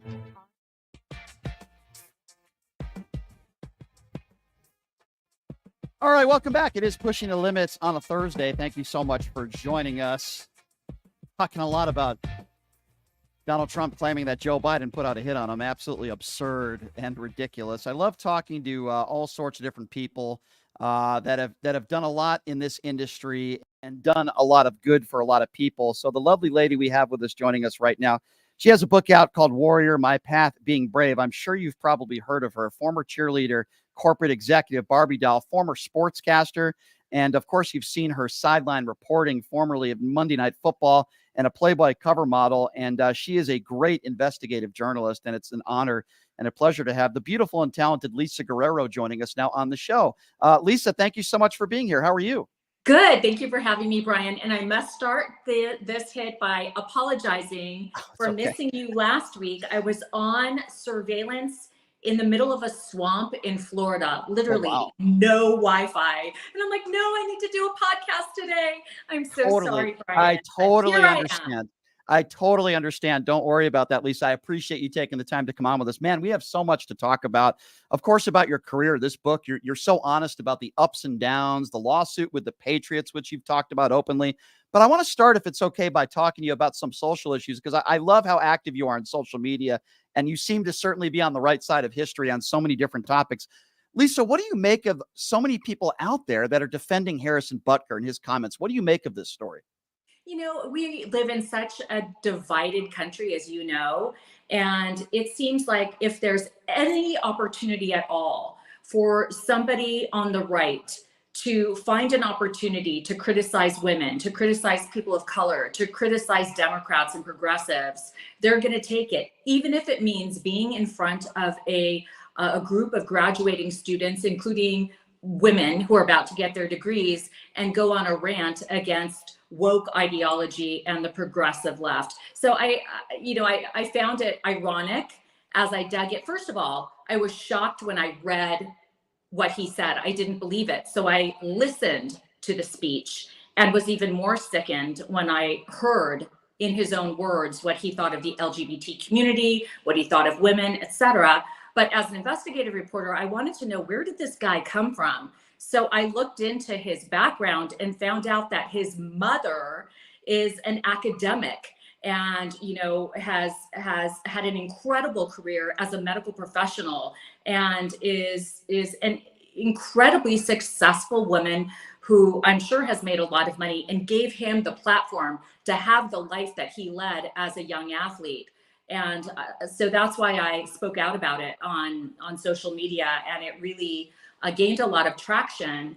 And, you know, because of it, I became the brunt of a lot of negativity from MAGA world, but I don't care, because I stand for women. I stand for people of colors. As a Latina, I stand for Latinos. And I stand for somebody that wants the best for the most amount of people. And that's what I believe the Democrats do. And here is, you know, you being a female who's had such an incredible career and you've done so many incredible things in your life. Here's something else. I want to talk to you maybe a little bit about the news today. First of all, Nikki Haley, after this man has called her every name in the book, went after her husband for serving, and yet yesterday she endorses him. And I told people on the show that this was going to happen. I have trouble, Lisa, respecting people like that. You know, just like a Ted Cruz, which I talked about today, when Donald Trump went after his wife for basically calling her ugly. And yet these people still support him, Lisa. I just don't understand it. They're craven. They're craven. They care more about power than they do about even their own dignity and self-worth. Any self-respecting woman would laugh at the idea of voting for somebody who has bragged about grabbing women by the pussy and who has been proven to be a sexual predator. You know, I'm friendly with E. Jean Carroll, and I'm so proud of her and what she did, and the amount of abuse she put up with was disgusting. And I'm so glad to see that she won her case. And, you know, I don't get it. I don't get somebody like Nikki Haley who can claim that she stands for, pushing back against him specifically. It's not just who he represents, it's him. And to say that she would vote for him is not surprising, but it is shocking. Yeah, shocking, but not surprising. That's probably the way I would put it as well. Of course, the other big news that came out today, I want to get your thoughts on this. Donald Trump trying to raise money, as he always does with the lies and the hate speech, claiming that Joe Biden and Merrick Garland have literally put out a hit to assassinate him. Like, you can't make this stuff up. I'm sure you've seen the warrant. There's nothing abnormal in this warrant at all. What do you make of the state of affairs where this country is in now, where people actually believe the man when he says Joe Biden put out a hit to kill him, basically? It actually breaks my heart. It breaks my heart because I think that people are so, again, getting back to how divided we are as a nation. The notion that the FBI or that law enforcement would be willing to assassinate Trump is laughable. he has a lot of support within law enforcement, within the FBI, the CIA, Secret Service. Nobody put a hit out on the man. This is par for the course. If you're going to be serving a warrant like they did what they needed to do to protect themselves. They don't know if somebody at Mar-a-Lago is armed and would be, in a position or given a directive to shoot them. They've got to protect themselves. And it just makes me sad that it's almost like people are belligerently stupid. They are belligerently refusing to read facts, to listen to any news outside of Fox News or the rabbit hole that they go down at night in their father's and mother's basement in their underwear. Like these people are not serious people, but they're scary people because they are willing to believe anything. They're gullible, they're angry.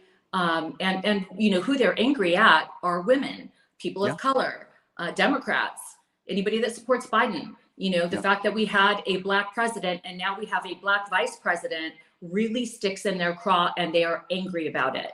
And that's what I agree, Lisa. And that's what I think Make America Great really stands for. When people say, Brian, what do you think that really means? I think it means, well, let's go back to the days where slavery and where women weren't allowed to vote. When was America great? I mean, that's what I say to people when they ask me about that. Yeah. I mean, it's a nostalgia for a time that, was maybe beneficial to a certain population in this country. But, if you have separate restrooms for Black people and white people, that's not great. That's not a time that we should look back on with some kind of nostalgia. And I wish we could go backwards. Our country should be going forwards. We should be embracing, our growth as a nation of immigrants, and the opportunities that women have, that people of color have.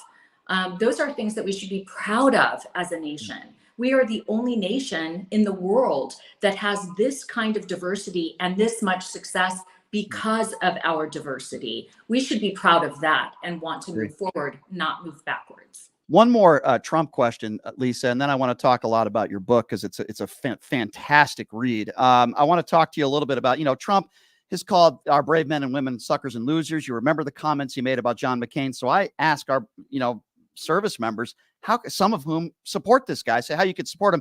I asked the same question to women. You brought a little bit of it, grabbing women by the what, the way he's treated women his entire life, a liable sexual abuser proved in a courtroom, 26 plus women that have accused him of sexual assault or rape, including his ex-wife in a deposition. I mean, what would you say to women in this country that are entitled to their opinions, but would support a guy like this, even if they don't like Joe Biden? Why? I'm honestly perplexed. I don't understand why you would want your daughters to be raised in a country where this man, if he were to be reelected, would take away your daughter's right to contraception, would take away your daughter's right to have abortion care if she were raped. Why you would want to go backwards, why you wouldn't want your daughters and granddaughters to have the same rights that you had and that your mother had. So to me, I all I can do is shake my head and wonder why. And it makes, again, it breaks my heart. Yeah, it breaks my heart as well. If you're just joining us, she is Lisa Guerrero. Her book is fantastic. Warrior, My Path Being Brave. Okay, so you've talked a lot in this book. You talk about it. You've talked about it in interviews about how you filed a lawsuit against the New England Patriots as a cheerleader. You chose the music.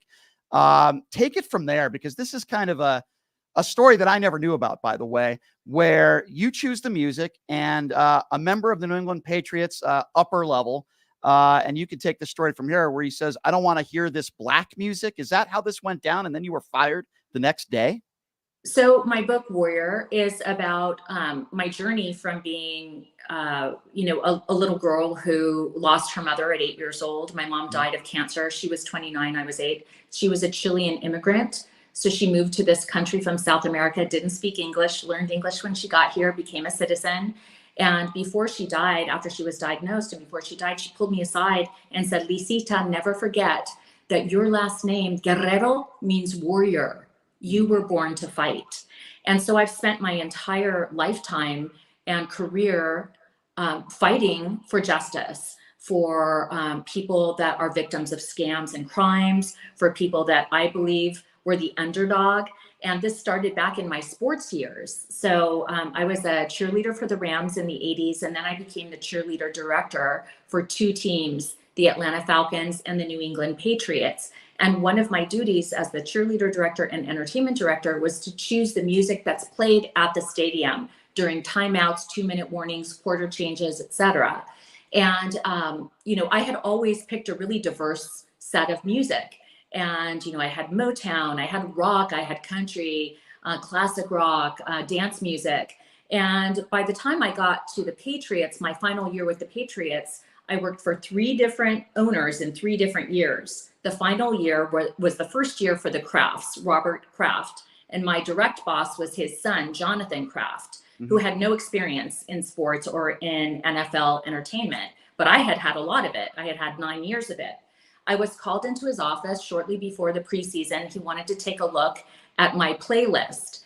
And we had previously clashed about the cheerleader uniforms, for example. He wanted them to be skimpier. He wanted the cheerleaders to look like the Dallas Cowboy cheerleaders and do bikini calendars. And I said, no, they're dancers. Some of them are teenagers. I'm not putting them in those uniforms, and we're not doing a swimsuit calendar. So I started clashing with him from the beginning. Finally, he asked to see my music list. So I turned in my music list and was very surprised when he said, I want you to take the Black music off your list. And at first I thought I misheard him because I had never heard anybody say that to me ever. I was shocked. And I said, what? And he said, look up in the stands. You don't see any Black faces up there. Again, this was New England at the old Foxborough Stadium in the 90s. And I was horrified. I went home. I called my dad in California. At the time I was living in Boston, and I cried and I said, I can't do it. Dad, I can't, I'm going to lose my job. I know I'm going to lose my job if I don't take this music off the list. And my dad talked to me for a long time, and he said, you've got to do what you know is right. So the next day I went back into Jonathan Kraft's office and I gave him the exact same list. I didn't take off any music, and I was fired later on that day. And then I sued the Patriots for wrongful termination. I got an attorney after many attorneys turned me down because they didn't want to go up against the Patriots or the Krafts. I found an incredible attorney named Fred Golder, and he's an employment expert in law. And he said, you've got a great case. You have a contract. They owe you your contract. They can't fire you for not taking music off your playlist. Right. So I actually won the case and used that check to be the down payment for my first home in Los Angeles. I moved back home and I launched my broadcasting career after that. Right. And the check paid the down payment for my house. Good for you. Good for you. What despicable behavior. And I'm so glad you stood up for what was right there, and you deserve to win. And then fast forwarding a little bit, you become the sideline reporter. It's probably the biggest gig for any sideline reporter involved in sports, right? For Monday Night Football. But what we didn't know, what people like me didn't know that were watching you on television, and I thought you did a great job, was what you were going through with the nerves and the pressure and what you had to go through. And in that portion of your life, how unhappy you were when everybody assumed that didn't know you personally, that you had your dream job and you were living your dream, right? Yeah, I had spent, after I left the Patriots, I had spent over a decade as a sportscaster in Los Angeles, starting at CBS 2, working my way up through regional sports and then national sports at Fox Sports Net, the best damn sports show, period. A lot of different sports shows, Tough Man, Sports Geniuses, etc. Finally, I get hired by Monday Night Football as the sideline reporter. And I had never done, in my 10 years of sportscasting and anchoring, I had never been a sideline reporter, which is a very specific job. And certainly for Monday Night Football, 40 million viewers a week. It was the biggest spotlight in sports for a woman. And as luck would have it, the executive producer that I had was a pretty verbally abusive guy. In sports, there's a lot of guys they called screamers, producers that will scream at you, use profanity. And that has been an accepted part of sports broadcasting. And I was disgusted with that kind of behavior. And it scared me. He scared me. And I started to lose my confidence. I would be shaky every time I had to put my IFB in and hear him screaming at me and using profanity at me. And I was learning the job, on the job. I was Right. learning how to be a sportscaster for the sidelines on Monday Night Football, which is a learning curve. And I got better every week. But at the beginning, I made a mistake. I quickly corrected it live on the air, but it was too late. It gave the haters something that they were able to say, look, she's just a model. She's just a pretty face. She's stupid. She doesn't know sports. And so that became a real downward spiral for me. I had extreme depression and anxiety that season. I lost a ton of weight. I would throw up before every game, after every game. And finally, I found out that I had gotten pregnant with my fiance. And I lost the pregnancy during a game. I actually had a miscarriage late in the season during the second quarter of a game.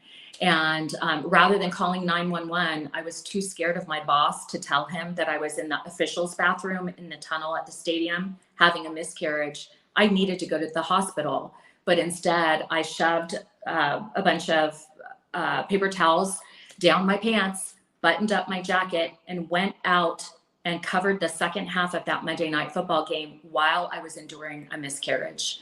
I went to the hospital the next morning and had to have a DNC to complete the miscarriage. But it was one of the most horrifying experiences I have ever had. And I didn't tell anybody except for my close family and friends, and of course my fiance, who became my husband.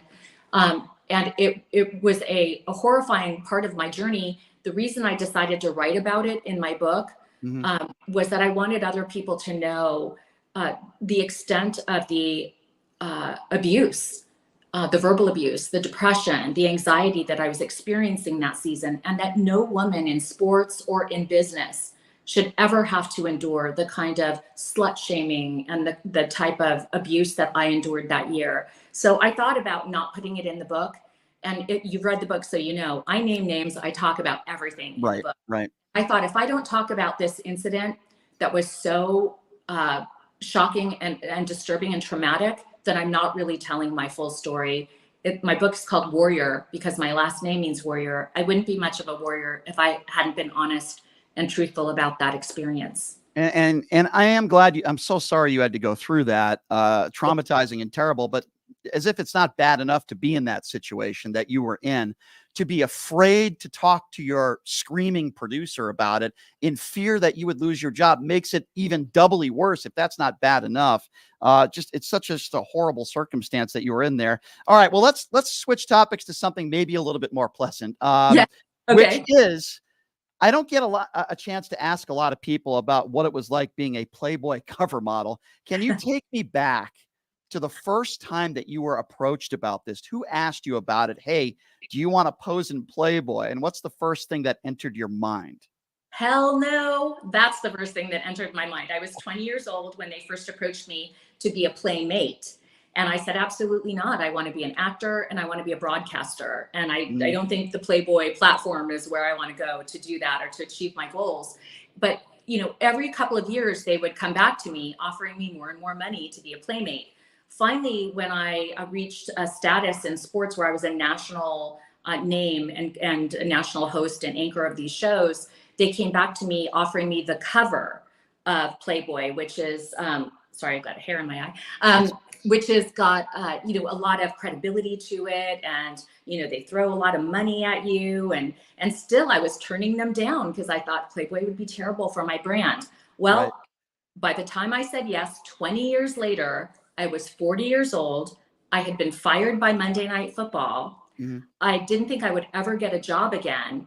And I thought to myself, and this is cynical, but I said, you know what? I'm going to use them. I'm going to use the platform of being on the cover of Playboy because they send you on a satellite tour and you do press. Right. And that I'm going to use that press and tell everybody that I want to work on a news magazine or an entertainment show like Inside Edition or Entertainment Tonight. And so I told everybody that I wanted to work on one of these shows. Inside Edition heard that I was saying this. They did a story about me as a Latina on the cover of Playboy at 40 years old. And their audience liked me. They offered me a 2-year contract. That was 18 years ago. I've been with Inside Edition ever since. I started as an entertainment reporter for them and then became their investigative correspondent. So cool. So had it not been for Playboy, I never would have been chasing bad guys on TV. It's so cool. I mean, you have so many interviews that have gone viral. The Copeland interview is one that certainly I remember. Did you get a chance to meet Hugh Hefner during that experience? I did. So I met Hugh Hefner much younger when I went to the mansion. And he was a creepy old guy to me. And he tried to sweep in for a kiss, and I turned my face, and he kind of licked the side of it was gross, frankly. And then years later, when they offered me the cover, I met him again. And he didn't remember me, of course, from that earlier experience, because they threw an event for me, and he was very nice to me as, a celebrity cover. And I kind of teased him. I'm like, we've actually met before. And he's like, oh, well, I've met so many young women. And then years later, I hosted Secrets of Playboy on A&E, which uncovered all of this sexual assault and, these trauma that women in the Playboy world had experienced over the decades. And because I hosted that show, I had a completely different experience with the Playboy brand. Now I look at my Playboy history a little bit differently than I did before. I definitely used them to get where I wanted to go, but I realized that I dodged a bullet. And a lot of women were severely hurt with their relationship with Hugh Hefner and the Playboy brand. Right. In a way, I guess I could make a correlation to, you're being very vulnerable and putting all this stuff out there in this book, and you're helping a lot of people in doing it. At the same time, would you make the case that, hey, you're pretty vulnerable, even though you're obviously a beautiful woman, you're taking your clothes off for the world to see? What does that feel like, knowing that you have complete total strangers taking pictures of you, knowing that the world is about to see what you look like without your clothes on? I mean, what is that like? First of all, I wasn't fully naked. I was a cover model, so I got to control the pictures. I actually picked the pictures that they were able to use. Oh, that's and cool. Even when you sign the contract, when you do a cover, you are very clear about what you will show and what you won't show. That's all in the contract before you show up for the photo shoot. So for me, it was, I got to pick the photographer. I got to pick the location. I picked Paris, and they said, okay. I went with my mother-in-law, my best friend, and my manager, all women.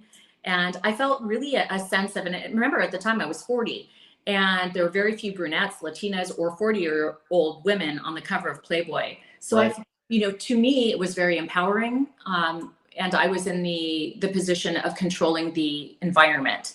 Now that I look back and I see what a lot of playmates endured very young at 18 and 19 years old, where they weren't in control. They didn't know what they were signing. They didn't know what kind of environment they would be in. Some of them were sexually assaulted. And I feel blessed and lucky that I was able to avoid that experience. And it's certainly not something that I would say, hey, if you're a young broadcaster, go be in Playboy. Certainly not. I waited until 40, and I did it in a very, controlled environment. That's all. I don't have to worry about that, Lisa, because nobody comes up to me and says, hey, I want to see a 44-year-old bald, pasty white guy pose naked. So luckily, I don't have to worry about that. But and luckily for everybody else, if you're just joining us, Lisa Guerrero, great book, Warrior, My Path to Being Brave, joining us right now. Lisa, a few more quick questions for you, and I appreciate you taking the time. I'm a big fan of the movie Moneyball. Obviously, you played, in a way, yourself. You're a reporter in the movie Moneyball. I'm just wondering, how did you get that role, and who approached you about that? So this was so wild. Moneyball had already been filmed. The majority of the movie had been shot. And at the end of the day, I guess the producers, including Brad Pitt, decided that they needed a scene in the locker room with the players before opening day, the Oakland A's players, because, a lot of them were aging, a lot of them were injured, and there was a lot of cynicism about this team. And so they decided to write a separate scene that they would insert into the middle of the movie before opening day. So I got together with Chris Pratt and all the stars of that film, and we decided, they picked me because they looked at old video of me giving a hard time to a bunch of players back when I was a sportscaster. And apparently, the way I heard it was that Brad Pitt saw one of my old videos of me giving the business to some players in the Oakland A's locker room. And he's like, who's that? That's who I want. And so I heard that he saw my old video and he picked me. So I'm asked to come in, and that entire montage was completely improvised. They did not write a word for me. They wanted me to improvise what I would say or had asked those players back then. And so I just went through my memory bank and worked with the director, Bennett Miller, and we went through, which player was going through what, dysfunction at the time. And the actor that played that character and I, whether it was, the David Justice character or Right. Any of the characters, any of the actual players, we just went through and we improvised every single part of that scene. And I thought they're never going to use this. Aaron Sorkin wrote the film. Right. How are my words going to be in a film written by Aaron Sorkin that I improvised? I thought it'll never end up in the film. And then I got a phone call saying, guess what? Your scene is in the film and it's fantastic and we love it. And so I was invited to the premiere and I'm really proud of the work. And It was great. I'm pretty badass in the movie. And I really have to push and shove and give people the business because that's what I had to do as a female sportscaster in the locker room. Everything I did in the film, I did in real life. I love that. Yeah, you did a great job, and it's an iconic film, one of my favorite sports films. What does that mean to you? A guy like a Brad Pitt, who's like an icon, right? And he looks at your work. You're not acting. You're doing your job as a reporter, and he sees something, and he says, man, that's who I want in my movie. What does that feel like? Because, I mean, that's got to be an incredible feeling when you have somebody like that who wants you in their movie. It's really surreal because I think all of us, we do our work and we go home and even I've been on camera for 35 years. I still never think of what I do being viewed by people. I always think of it as being me on this side of the camera doing what I have to do and then go on and do my work for the next day and the next day and the next day. And I don't really look back very much. Mm-hmm. And so to know that somebody of that stature thought that my work was good or that, Aaron Sorkin loved my scene, which I found out afterwards. And I mean, to just know that people have embraced my work and watch my investigations or read my book.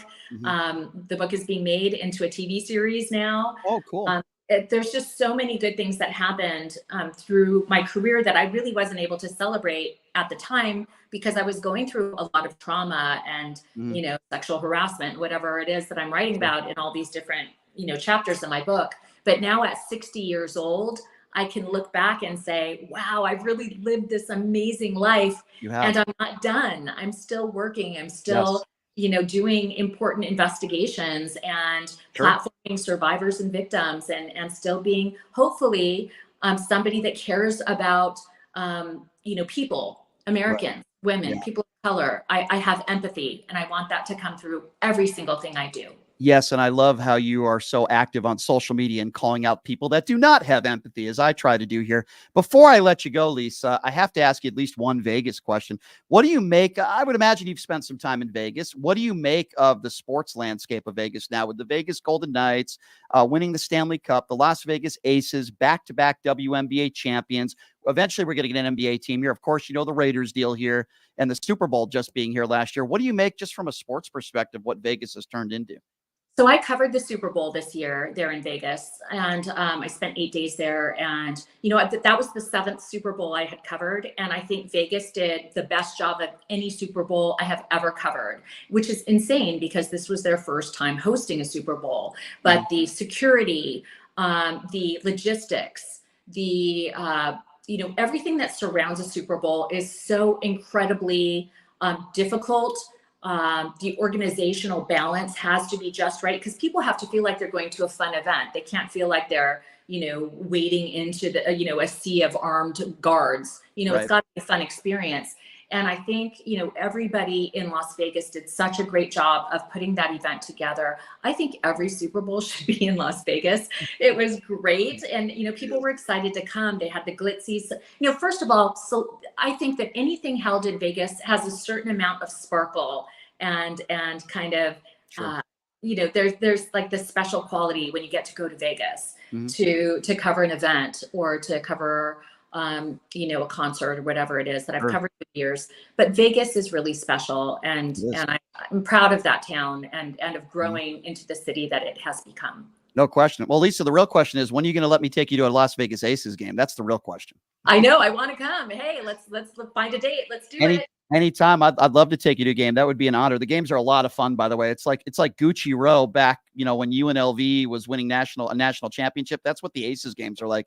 It's got that feel. It's unbelievable. So Lisa, just give out the information on this book. I'll be honest with you. I haven't read a ton of books in my life. I read yours. It's one of my favorite books I've ever read because you're so honest and upfront about your life, about your career, about your personal life. I'm reading that book. I'm like, wow, this woman is so honest and sincere. How do people get their hands on this book if they haven't already? Thanks for asking. So it's everywhere. It came out last year and became an instant bestseller on Amazon. So you can certainly find it on Amazon. It's also at Barnes and Noble. You need to go to the personal growth section to find it. For whatever reason, I think the publishers decided that this wasn't just a biography. This was like a kind of self-help book, and that gave a positive message. So it's usually in a couple of different sections, personal growth, and sometimes in the sports sections as well. You can get it at my website, lisaguerrero.com. If you order from my website, I can sign it for you, and then I send it directly to you. So I can personalize a copy if you want to.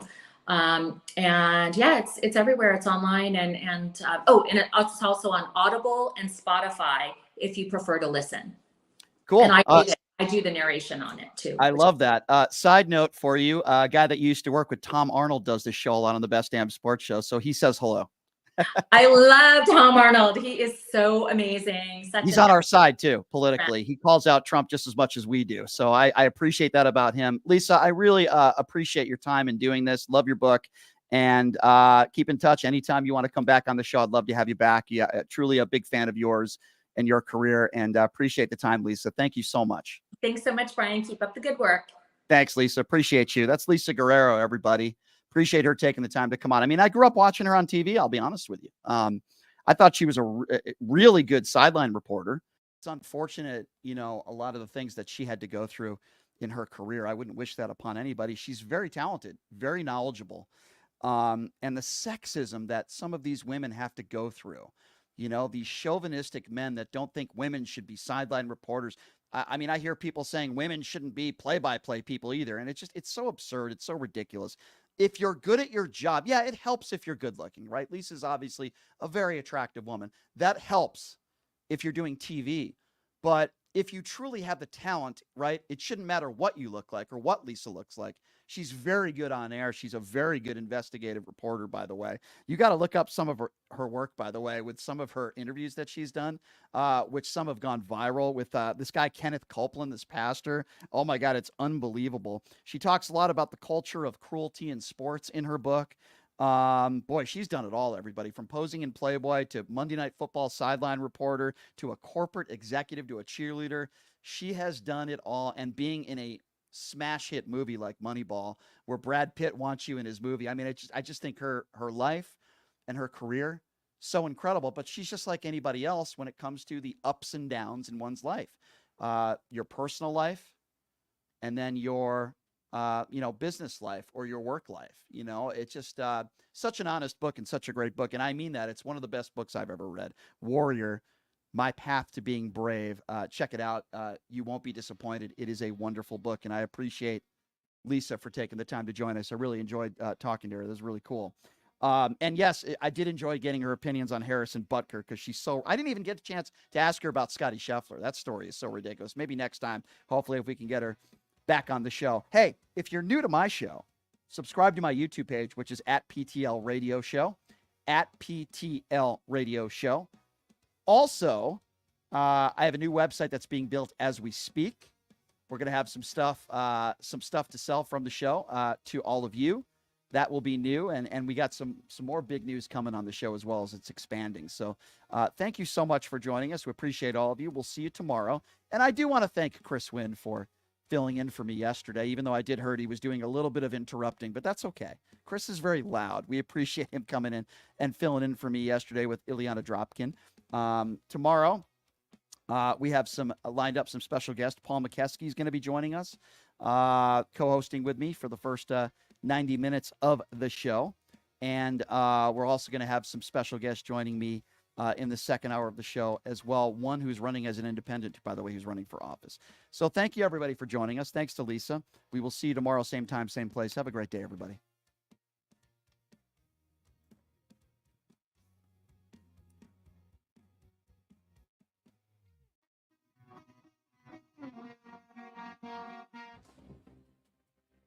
My name is Hunter Kane, and I'm talking with you for a call to action for our veterans in Clark County. Who is Hunter Kane? Well, I'm a decorated combat veteran, veteran community leader, and candidate for Clark